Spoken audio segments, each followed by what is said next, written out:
and this is Purchase Late Night!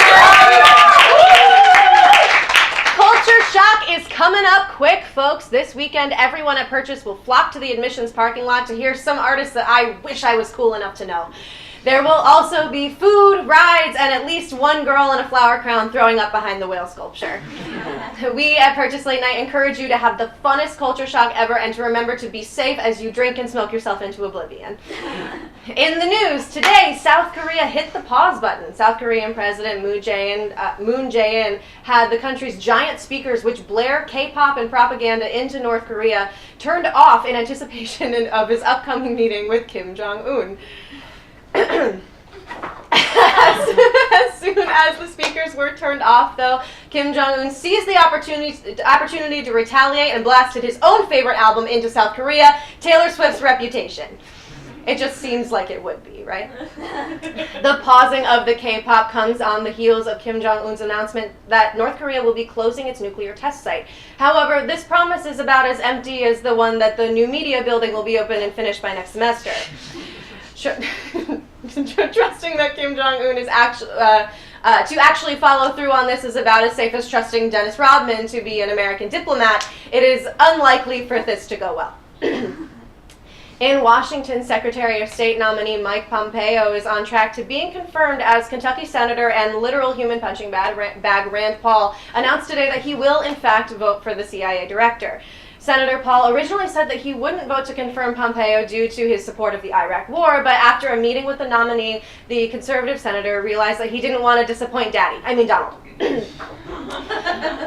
Donald Trump did say to the press earlier this week that Rand Paul has never let him down, which is already more than he could say about his two actual sons. Earlier today, we're all upset. Earlier today, though, Donald Trump tweeted, "Hard to believe obstructionists may vote against Mike Pompeo for Secretary of State. The Dems will not approve hundreds of good people, including the ambassador to Germany. They are maxing out the time on the approval process for all. Never happened before. Need more Republicans."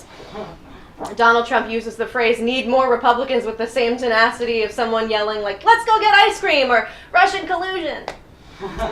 Not to mention that the only other people who have ever yelled the phrase "need more Republicans" are owners of like some fancy country club who need more people to play golf and drink scotch and smoke cigars to stay afloat. I see what the numbers say, Rodney. We're going to go bankrupt. We need more Republicans if we're going to keep this train moving. Last week, the CDC advised Americans to steer clear of romaine lettuce among reports of an E. coli outbreak. This warning came out last Friday, and while I was at first concerned, I then realized that it was 420 and that much of the population was busy consuming a very different kind of lettuce. Major demographics affected by this recall include Soul Cycle participants and bunnies. We have a great show for you guys tonight.